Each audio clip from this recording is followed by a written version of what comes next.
Welcome, listeners, to another episode of Listen, Learn, and Love, hosted by Richard Ostler. My guest on today's podcast, joining us via Zoom, is my friend Blaire Ostler. Welcome to the podcast, Blaire. Glad to be here. Thank you. At the end of this podcast, if you want to listen to more of Blaire's podcasts on our platform, Blaire was episode 24 and is also episode 335. She's the first person that's been on the podcast 3 times. And that's because she has multiple stories to share as part of who she is and her journey and her insights. And this podcast results partly from a Facebook post she made on February 27th, 2021, where she talked about being intersex. And we're going to talk about that. I've had some people reach out to me with all the podcasts we've done, nearly 400, and said, do you just have one about someone that's intersex that will share that story? And I responded to those messages and I said, I don't have a one. But then Blaire in this Facebook post talked about being intersex. And so here she is on the podcast. And our prayer, we said a prayer before we started, this will just be a helpful podcast for you. Blaire's pretty straightforward and just talks about the biological facts of what this is and what it means. And she's pretty open in this Facebook post about her and in her own story about who she is. And I just think this helps us have proper education that then better meet the needs of people. And so I'll just turn it over to you, Blaire, anything to correct or add to, or just, if not, just dive into your story. No, I'm excited to be here. Thank you so much for having me on again. Yeah. I feel like I just can't stop talking about this. Besides being LGBTQ, this is my professional field of work and everything I do. So I just think you're doing such great work, and it's just such a great platform, and you've done so much good to help lift marginalized voices. And so I'm just grateful to be here and continue to help hasten the work. Awesome. Get the good news out there. So go ahead and talk to us. Perfect. Well, first of all, let's talk a little bit about what intersex is. A lot of people have an idea in their head of what biological sex is, but sometimes fail to recognize that there's a lot of variance in this biological sex spectrum. So on the one hand, you have what people would identify or would assign as male. And then on the other side of the spectrum, you have what people would assign as female. And these assignments, these biological sex assignments, are predicated on basically a list of anatomical assignments. So we have things like internal reproductive anatomy, external genitalia, we have hormones, and we have chromosomes, and we have gametes. And all these collections of different features, when they come together, we go, oh, that one's male and that one's female. However, a collection of those anatomic realities, those features, when we look at them and classify them, they're not always easily categorized for a specific group of people. And this is the intersex population. They're somewhere between male and somewhere between female. And they may, their biology may be more slanted towards the female side or more slanted towards the male side. But the intersex population at large is just anyone with any kind of anatomical variances between male and female. With that being said, there are some very... Will you just do those 5? I wish everybody could see Blaire's fingers, because she actually put all 5 of those on her fingers. I think there were 5. Yes. And yes. I didn't know, and to be honest, I didn't know what the last one was. I think you called it gametes. Yeah, gametes. Yeah. Okay. We'll talk about each one. Let's do each one. So internal. Okay, go ahead. Internal reproductive anatomy. So this would be like, for your typically assigned woman, would be a uterus and fallopian tubes and your cervix and all those kind of exciting parts. So that's anything inside you that helps create your internal reproductive anatomy. Next, we have your external genitalia. No explanation really needed there. Just we have our genitals. And they're all different. There's a wide variance of what genitals can look like, even for cisgender people. And then next we have hormones. So, contrary to popular belief, men have testosterone and women have progesterone and estrogen, and we actually all have combinations of all three of those. So, some women have some women have a lot of testosterone, and some men still have a lot of estrogen, and our various hormones affect the way we develop. And it's not just the hormones we have. For some people, it's also how our hormones are received. So, for example, some intersex conditions, one's called androgen insensitivity syndrome. And so these people would look like a typical assigned woman, yet their chromosomes are XY. And the reason that is that their body does not process the androgens that are already there. So the testosterone is there, but the receptors that use that testosterone don't really work that way. So they end up looking typically like someone who you would assign female, even though their chromosomes are XY. So your hormones are all playing a role in how your body develops and its morphology and its function. Now, you said 2 hormones for women. I wasn't familiar with the other one. Estrogen and progesterone. That second one I'm not familiar with. Yeah, it's used in a lot of different birth control, hormonal birth control pills and things like that, because it can help regulate your body's ovulation cycle. But it's a normal occurring hormone in women. Yeah, absolutely. Absolutely. And the next is chromosomes. And so most people like to think that chromosomes are XY and XX, and that's all there is to it. But and just go one step basic, XY and XX. Tell us what those are, men or women. Right. So XY is normally assigned man. Okay. And then XX is normally assigned woman. Okay.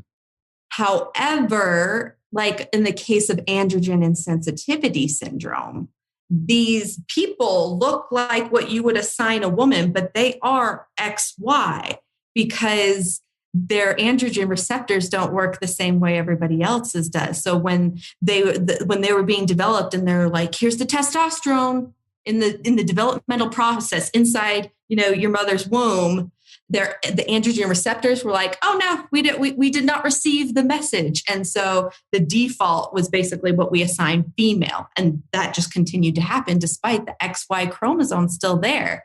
And that's just one type of chromosomal difference. There are XXX, there's XXY, there's XX. I don't know. There's a few different, don't quote me on all of them, but there are many different various chromosomal combinations that can take place. So when people think it's just biological sex is just a matter of chromosomes, well, that would be a very incomplete picture. It's how those chromosomes are functioning with your hormones. And then those kind of help, turn the wheels and develop how you develop your internal reproductive anatomy and how your genitals form and things like that.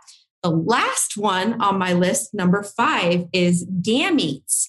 Your gametes are basically the cells that start life. In assigned women, we call those gametes eggs, and they reside inside the ovaries. And then for what we assign as male, we have sperm, and they reside in the testes. So you have eggs and sperm, and when they come together, that's when you start the whole engines of creation, and that starts happening. However, there's variances that take place there too. So some people have what's called ovotestes. So your ovary is where the egg resides. Your testes are where the sperm resides. However, some people's tissue develops differently.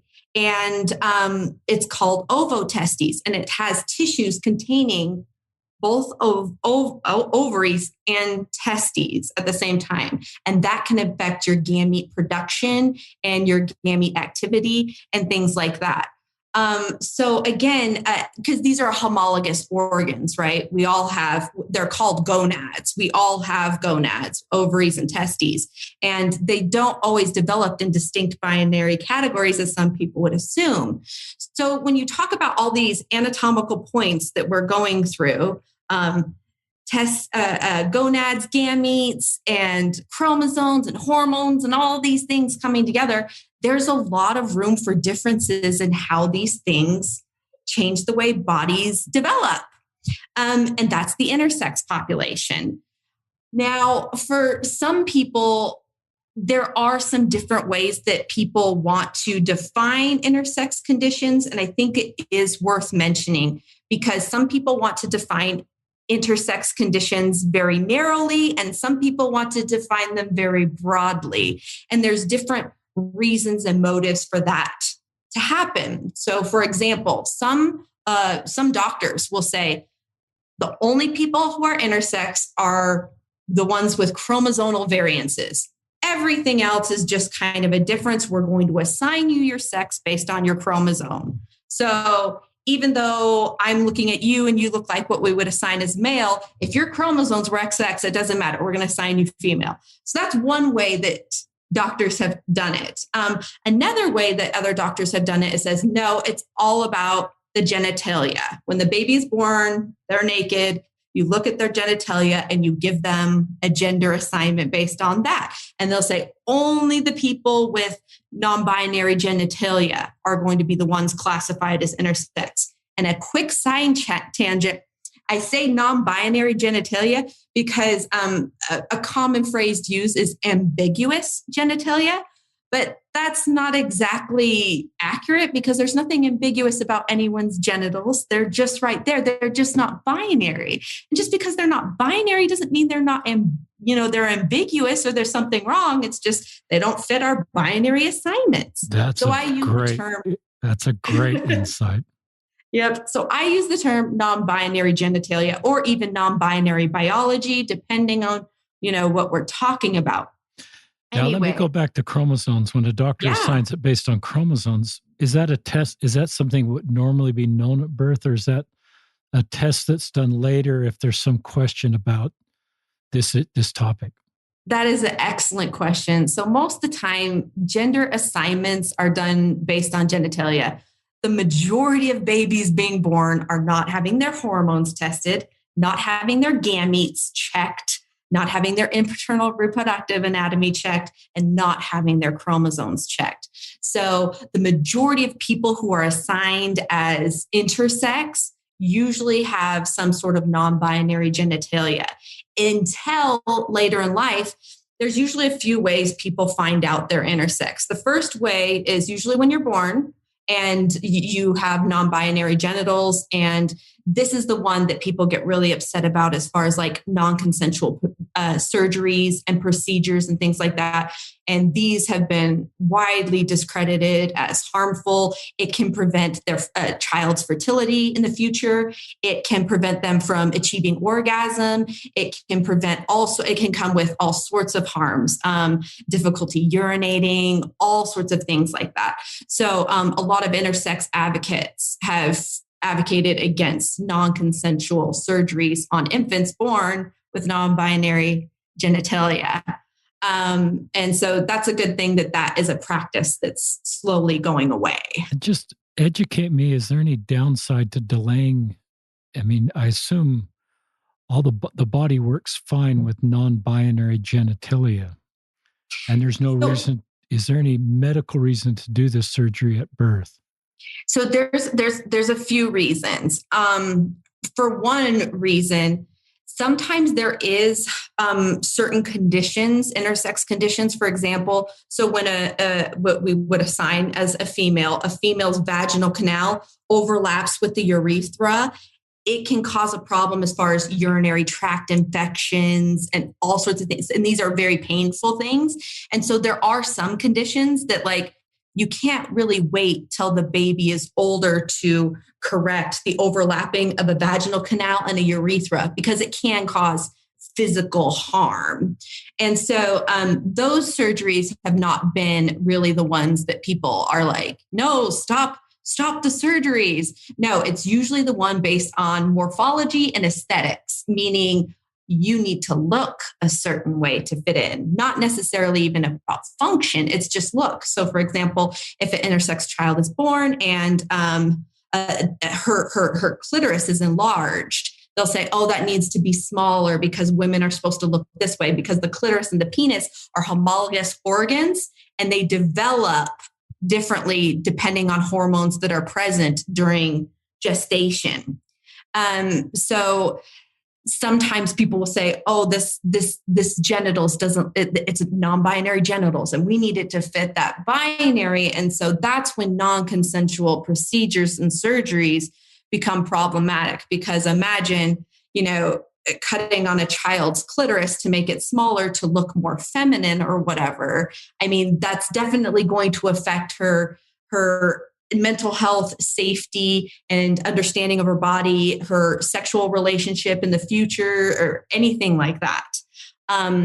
So for the most part, there's been a lot of work and awareness done in this area to prevent the non-necessary, usually like aesthetic type surgeries, just to kind of change non-binary bodies to fit into binary categories. The next way a person finds out they're intersex is usually around puberty. So puberty is when all sorts of things start to develop. This is perfectly normal. Women usually start menstruation. And if there's problems there, that's usually when you end up going to a doctor and realizing something. So for example, someone who's intersex might have totally binary genitals, but and maybe was assigned male, but then starts experiencing severe abdominal pain, like when he's 14 or 15, goes into the doctor, finds out he has a fully functioning uterus inside him and is beginning to menstruate with no way for the menstruation to exit the body. Wow. And so in that case, they'll remove the uterus and, make sure the patient is safe and everything like that. But that can be one way an intersex person finds out they have intersex variances that they didn't even know about, because they look, like a binary assigned body, so to speak. The next time, the next point in life, usually when someone will find out when they're intersex, will be when they try to procreate, when they go try to reproduce children. And at that point, people may find out, oh, my reproductive anatomy isn't what I thought it was, and it doesn't function what it is. And the person may be infertile or sterile, or something during the gestation process of when they were created affected their reproductive ability and caused an intersex condition. So not all intersex people know about it at the beginning of life, or even puberty. Some find out much later, like in their 20s and 30s, and like, oh, okay, so that's what's going on, usually when they try to reproduce.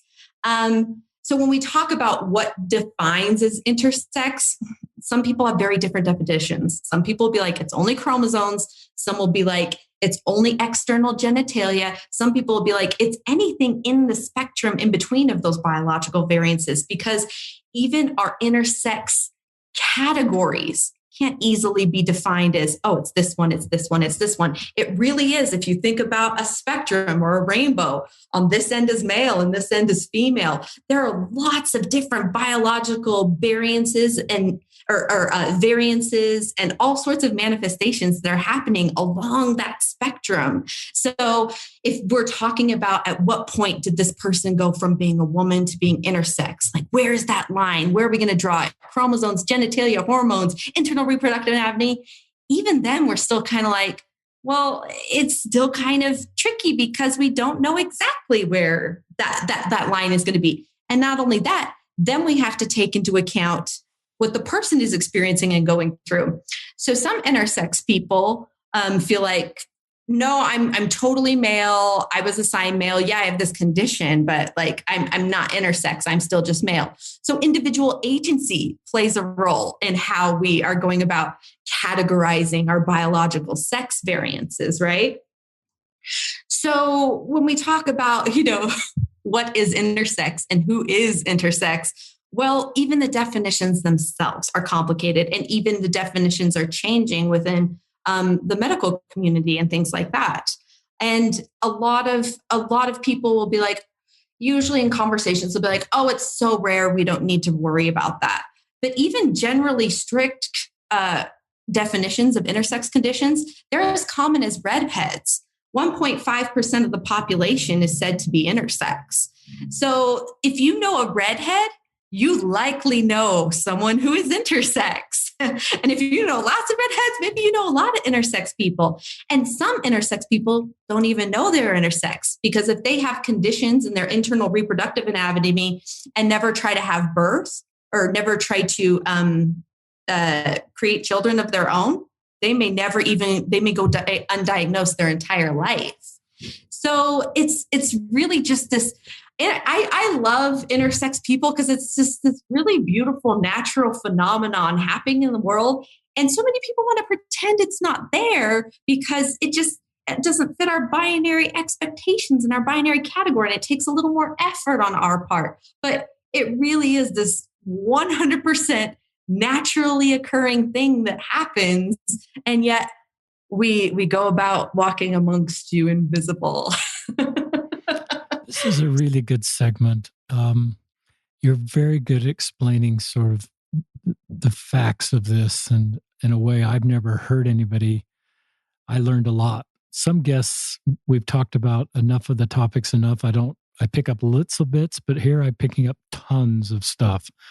And maybe that's true of you listeners that are for the first time hearing intersex sort of laid out in a very factual way. I love the one of your gifts, Blaire, I think, is bringing nuance and perspective and just understanding to complex issues. Even when I asked the question about surgery for intersex children, you didn't give a binary answer on that. You said in some situations it actually is the right thing to do.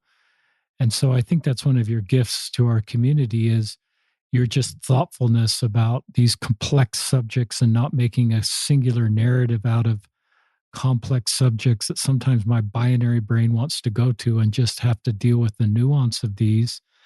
And that the nuance then gives us better tools to mourn, bear, and comfort and understand why people are walking specific roads. So, I just learned a lot. And that helps me. And I'm just glad. I also need to go back to my 6th grade maturation class and do a refresher course on some of this stuff. Right. The things they don't cover in maturation class. And I love that you brought up that there really is no singular narrative. And that's another interesting thing about the intersex community too, is because we are so varied within our community. There is not just one intersex condition. And there are hundreds of various intersex conditions. Some of them don't even have names. They're just, this is the way your biology works. We don't have a name for it, like androgen insensitivity syndrome. That's an intersex condition that has an exact name. Or Turner syndrome, which has its own name. But not all intersex conditions even have their own name or classification or diagnosis. And so if I were to tell you, here's what intersex is, I would just be doing a sore disservice to the intersex community. We each have our own experiences, to where some people have experienced very, very traumatic things. Other people, not so much. And it really just depends on how you've been treated throughout your life, when you found out you were intersex, and your access to good treatment, or the family you grew up in. I was really lucky in that when I found out about my intersex. Tell your story. Yeah. Sure.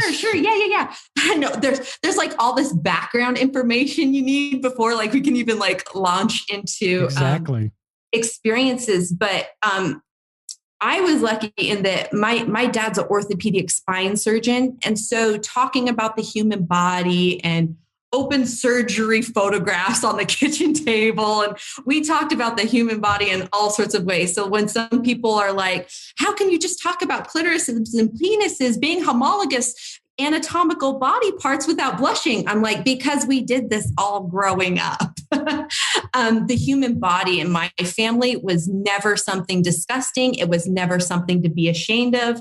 I talked to my dad about menstruation and pubic hair and anything you could imagine. So growing up in that type of shame-free environment about your body, that was hugely helpful. I was never meant to feel shame about the body I was given, its functions, that I menstruate and all sorts of things like that. So that was hugely helpful.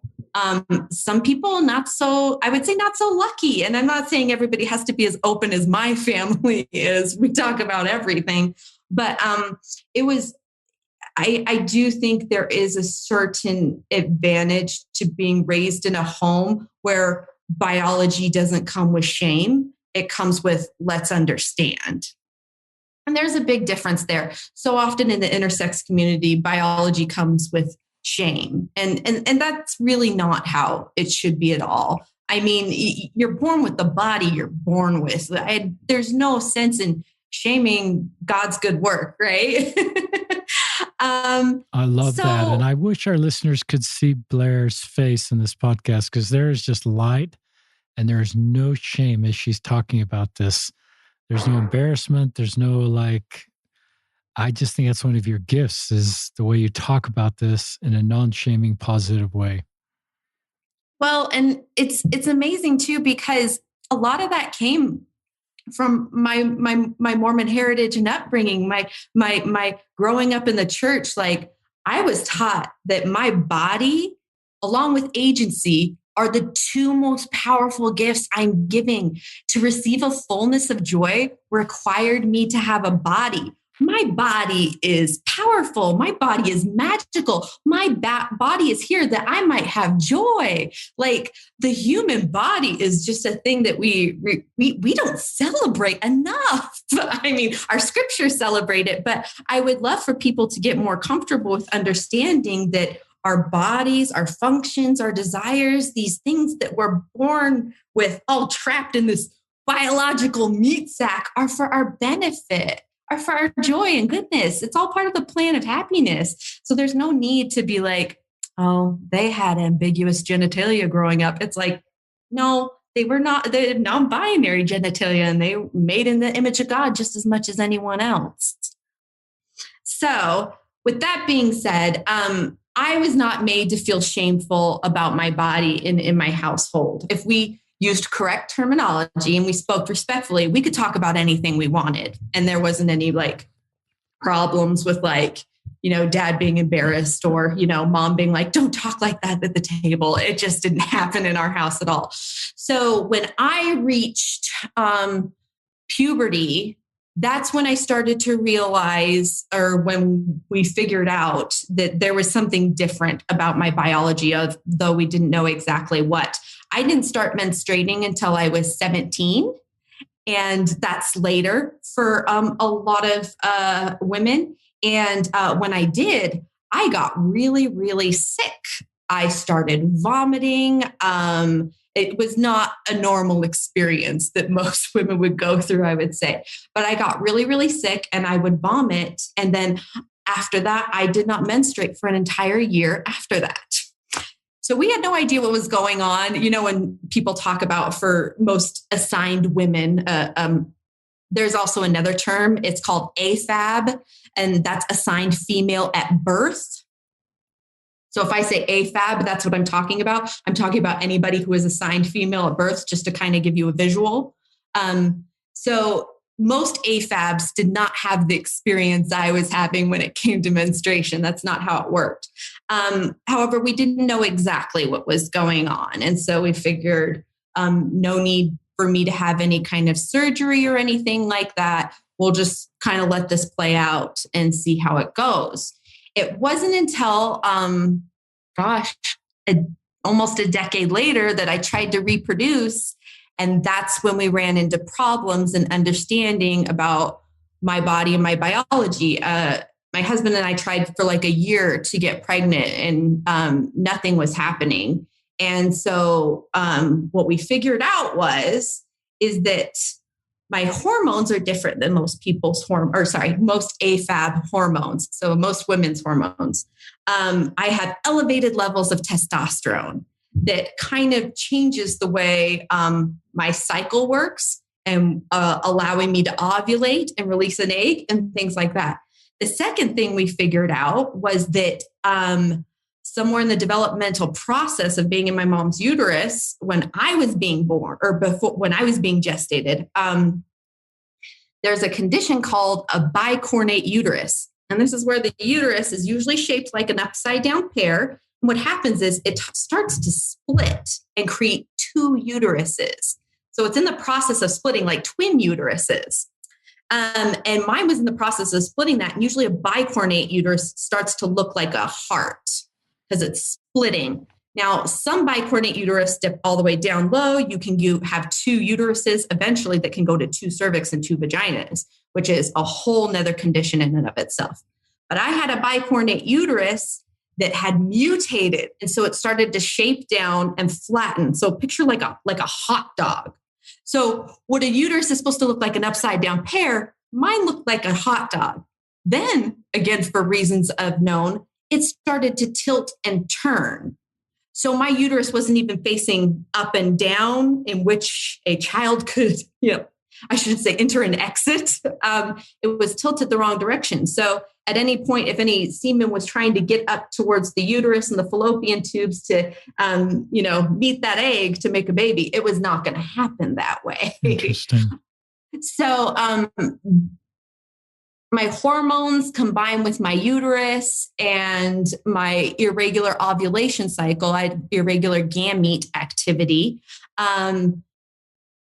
Finally, we were finally like, oh, this makes so much more sense. This made sense why when you were, 17, Blaire, you were having problems menstruating and all sorts of kinds of things like that.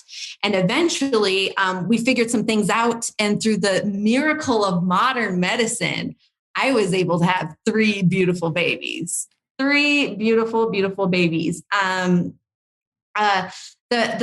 My pregnancies, because of my intersex conditions, are very dangerous. My children, if you picture like a uterus that's shaped like a hot dog, my children sit sideways and they're not coming out that way. It's just impossible. So all of mine were planned C-sections, so they had to be cut out. So that's okay. A lot of women have C-sections, right? Not even all intersex women have C-sections. So it's just, again, part of the process. My pregnancies were very, very difficult.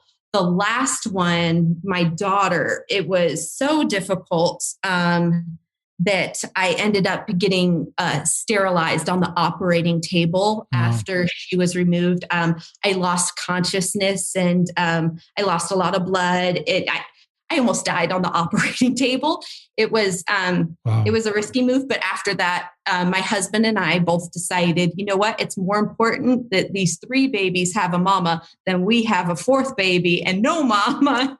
So I ended up getting sterilized right there on the operating table. And this is just my plug to say, technology is amazing. And if we aren't taking advantage of technology enough to help our bodies fulfill their desires, we're missing out. Technology allows us to make babies. It allows us to stop making babies when we need to stop. In a weird way, I would say I'm even less of an intersex woman and more of a cyborg woman because I've used so much technology to try to get my body to function the way I wanted it to, that I'm like, oh, my body, I'm natural, but I'm also a work of science fiction. I really am. It's amazing what my body can do when combined with the proper use of technology. On the flip side, improper use of technology can do really harmful things to a body, especially when it goes against those body's desires. So, for example, an intersex person who has a non-consensual procedure done on them without their knowledge or consent, this is a misuse of our technology. At this point, we're using our technology to manifest our own desires to create a surgically constructed biological sex binary more than we are concerned about the health and safety of actual people. And so we need to be careful about how we're using our technology, applying our technology. And really, the way I see it, we should be using our technology to help bodies and families flourish. And if we're not implementing flourishing, what are we doing with our technology at this point? We really need to help humans flourish. And again, this all goes back to the plan of salvation and the plan of happiness. And guess what? If it's not causing happiness, it's not the plan of happiness. The plan of happiness should never make you feel shameful that your body was born different. The plan of happiness should never make you feel shameful because my body only made 3 babies and didn't make 18 babies. The plan of happiness isn't a plan of shame, is what I'm trying to get across here. That's worth rewinding for some of our listeners. Will rewind that. I love that, Blaire. Good. So for me, my intersex variances and conditions, the way they played out in my life, I didn't have a significant amount of shame for my gender as far as like the biology, because I think most people are generally pretty good at saying, oh, you were born this way and it's not your fault. The part where I had a difficulty was people tend to assume that there is one type of woman. And if you're not that type of woman, you're less than a woman. So let's unpack that a little bit. There's people have in their minds, there's one type of woman. You look this way, you sound this way, you walk this way, but you also function a certain way. So people will say things like, oh, we just naturally have the gift of life. And so we don't need to be ordained to the priesthood. And I'm thinking, not all women have that natural gift of life. And so to justify a natural God-given process that not all women have as means to say this is why you don't need ordination is just nonsensical at a certain point, because God didn't give everyone that natural God-given right. And so not every single woman or every single body is the same. I remember one time I was talking with a doctor and I was having problems menstruating, and sometimes they'll give me feminine hormones to induce menstruation. And I was on the phone with the doctor and she's like, oh, we got your test results back. And she rattled off the numbers and she's like, here's your testosterone levels. And she goes, you know what? It's really high, but guess what? You're still a woman. And I thought that was the funniest response. Here's your testosterone number, but don't worry, you're still a woman. And I thought to myself, if I had scored 3 points higher, would I not be a woman? Would I be eligible for male ordination? At what point was I woman enough and not woman enough to be eligible for ordination? So when our social programs and our policies and how we run the church and things are predicated on a biological sex binary, we have to take into account, well, some people don't fit that binary. What do we do with these people? And so I remember thinking about that and being like, at what point am I a woman and not a woman? And what point am I to man, but not man enough? And just not fitting in these categories, right?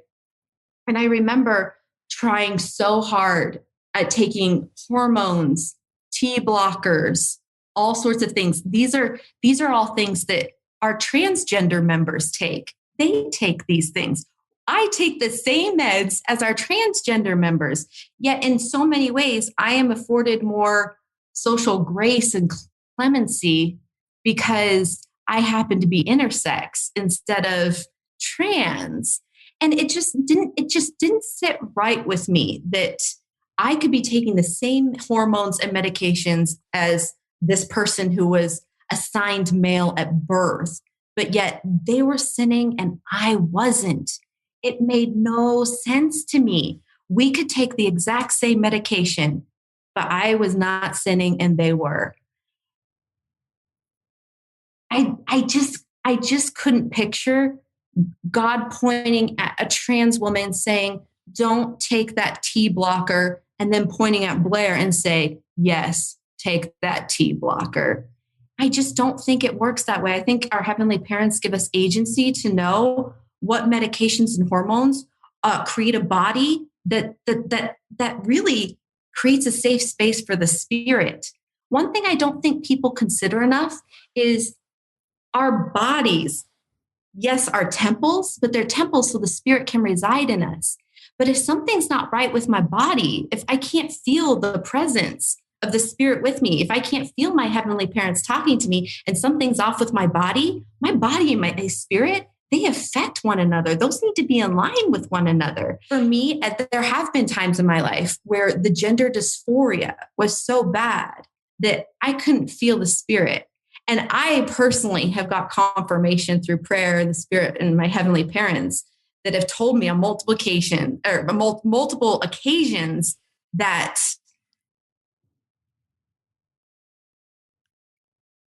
sorry, it's a little bit tender. I haven't thought about this in a long time.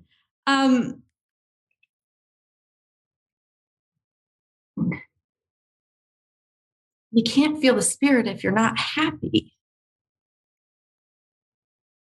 If there's something wrong with your body, Blaire, go fix it. Go fix it. And so if my body is the temple that it is, sometimes temples need renovation. Sometimes temples need some help. Sometimes temples need some work done. And when I have been able to have control and autonomy over my body to present myself the way I need to present myself, I'm really just making a space where the spirit can dwell, where I can feel my heavenly parents' love. People don't think about gender euphoria as a product of the spirit, but it is. Gender euphoria is the spirit's way of telling you you're on the right track. You're on the right track. That's the way your body's supposed to be. That should feel good. It's the plan of happiness. And so there should be a lot less gender dysphoria than there is gender euphoria. And I feel in a place of privilege because people have granted me that clemency to be able to say, yes, Blaire, you're allowed that gender euphoria. But I'm a little bit transish too. When I have to take all the meds that trans women take in order to make me be a woman and them be a woman, that's a shared experience. We're both having a trans experience. And if we could better understand biological sex is complicated, and we don't know why some people are trans and why some people aren't trans, but the technology and tools that are there at our disposal can help us. They can help us a lot. And trans people should be granted that clemency just as much as I have been. It's a great segment. A thought and then a question. Yeah. The thought is, and this isn't for Blaire, but for listeners, I hope we don't look at one person's intersex experience and because it's one of these 5 categories, it's somehow more important or less important. So Blaire shared her intersex experience that became clear later in life. And that to me doesn't make her more or less intersex than someone that has a different of these characteristics. And I'm sure Blaire would agree with that. So let's don't create a yardstick and say, we're not going to let's let intersex people decide if they're intersex versus us that aren't intersex sort of saying, well, you've got to hit these 3 criteria before I'll give you that grace. Because to me, that's just part of honoring other members of our human family, not adding to their burden for them to have to prove to us who they are. The second thing you brought up gender dysphoria a little bit, and I think you even said you experienced gender dysphoria. Just educate our listeners the difference between gender dysphoria and intersex, and do all intersex people experience gender dysphoria? Is that just 2 completely different things that shouldn't be mixed in as universal, as they're just different things, but some people have both? I am happy to talk about those terms. So first of all, gender euphoria just means you are having an experience that makes you feel right about your gender, and anyone can have that experience. For example, I'm assuming you like being called Richard, and I'm assuming you like he pronouns. And when I say, you know Richard, right? He is a cool dude. That probably gives you a small bit of gender euphoria. True. Gender dysphoria is the same thing. It can happen to anyone. So for someone who is mispronounced, or for someone whose body isn't functioning the way they want it to, this can cause a sense of gender dysphoria, meaning my gender is not presenting or performing the way I want it to. And this can also include how your community sees you and talks to you and interacts with you. So gender euphoria and dysphoria They're definitely a personal experience happening with you, but it's also a social experience as well with all these people on the outside. Okay. So anyone can experience those. The reason we talk about them a lot in like trans, intersex, and non-binary communities is because this is usually, not always, what triggers someone to go, oh, my gender dysphoria is acting up. I'm experiencing something that's like, my body's not right this way. I need to change something in my body to have better experiences of gender euphoria.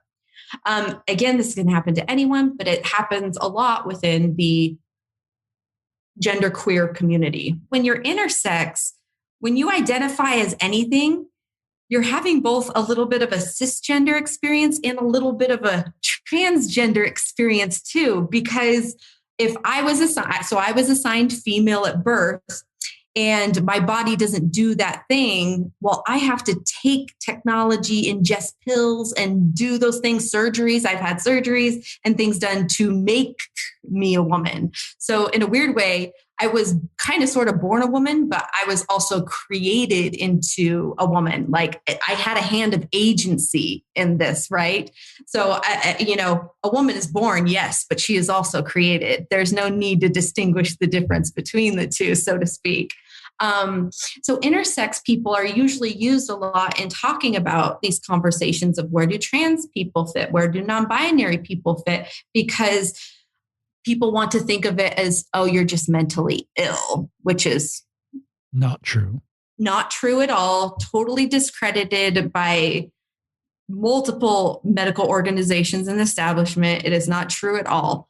And so what it does, though, the interesting things about trans people is some trans people have made the argument, which I think is a really interesting one, is that trans people are intersex because their brain, their body, whatever it is about them is experiencing a different gender than the one they were assigned. And that is an intersex experience, which I think is super fascinating. And that's like another finger on your hand, a sixth finger, a sixth category.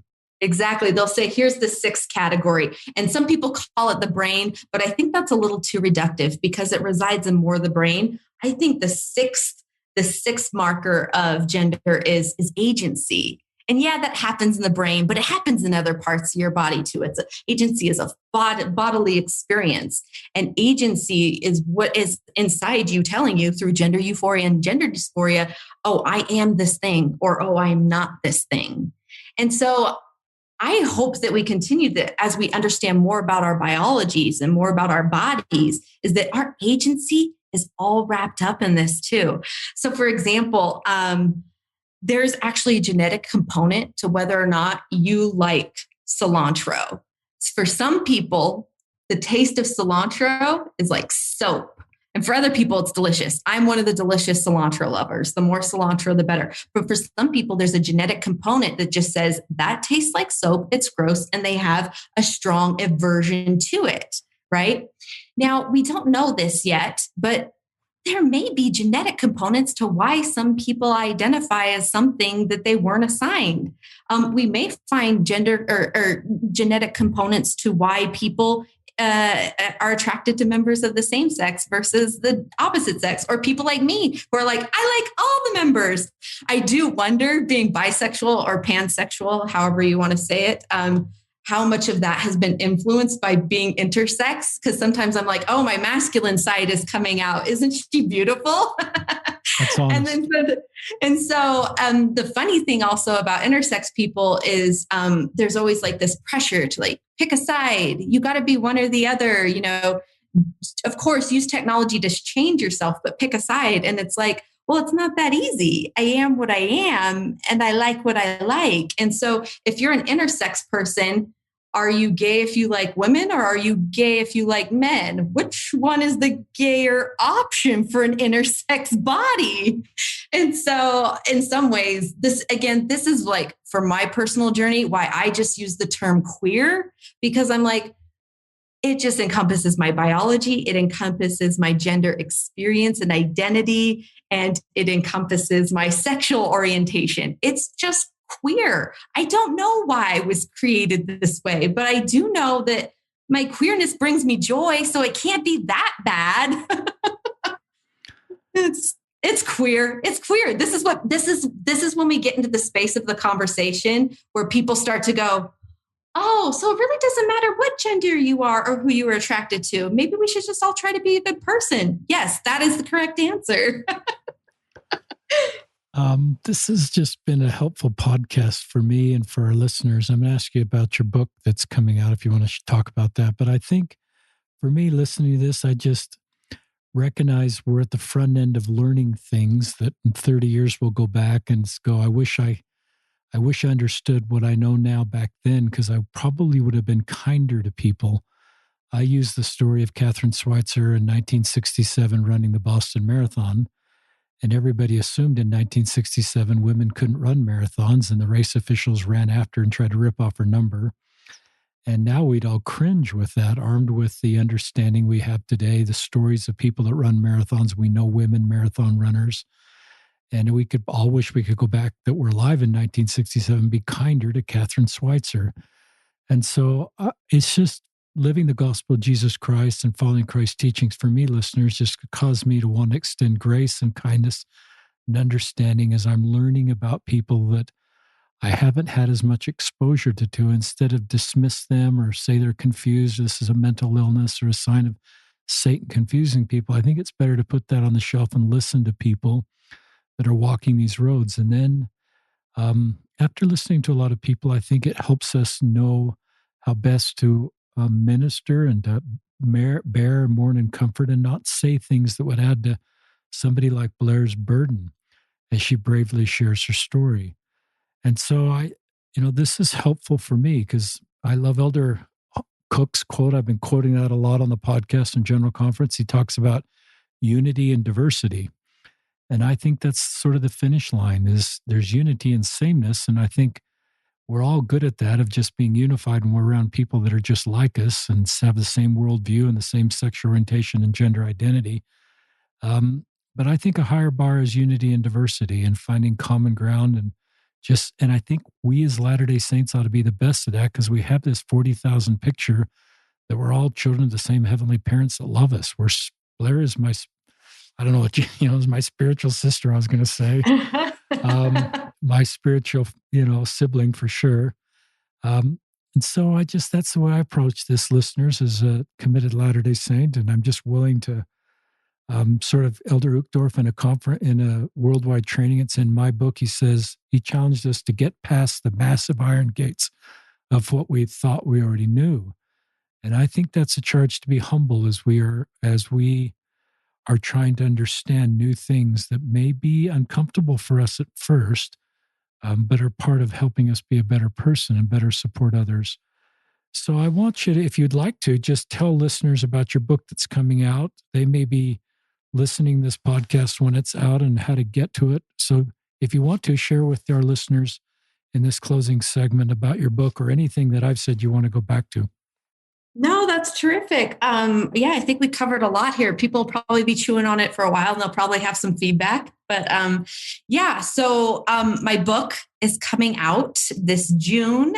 Not sure when this will air, but it will be available for purchase on Amazon this June. It's called Queer Mormon Theology. And this book is very special. There's nothing like it out there right now, at least.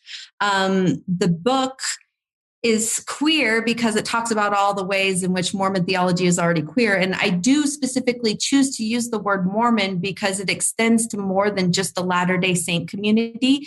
It extends into all the different various Mormon denominations. So it really is queer Mormon theology because it's more than a book just for Latter-day Saints. But there are a lot of books on the market that talk about a lot of people's personal experiences as LGBTQ Latter-day Saints. And there are also a lot of academic books that center the church as far as a protagonist to talk about LGBTQ people. This book is neither of those types of books. This book is non-binary. it interweaves personal experience with academic experience. It talks about the church, but it also privileges queer perspectives and experiences too. And this book, I'm just so excited about it because it was really birthed from Elder Uchtdorf's conference talk where he said, "There's room for you in this church." And when I heard that, I want that to be true so badly that I wrote a book about how this could be true for LGBTQ Latter-day Saints. And so if we really believe there's room for you in this church, how is that possible? How does that look? And some people want to go, oh, we need to change policy. We need to start doing this XYZ. And I feel like changing policy without theology is empty.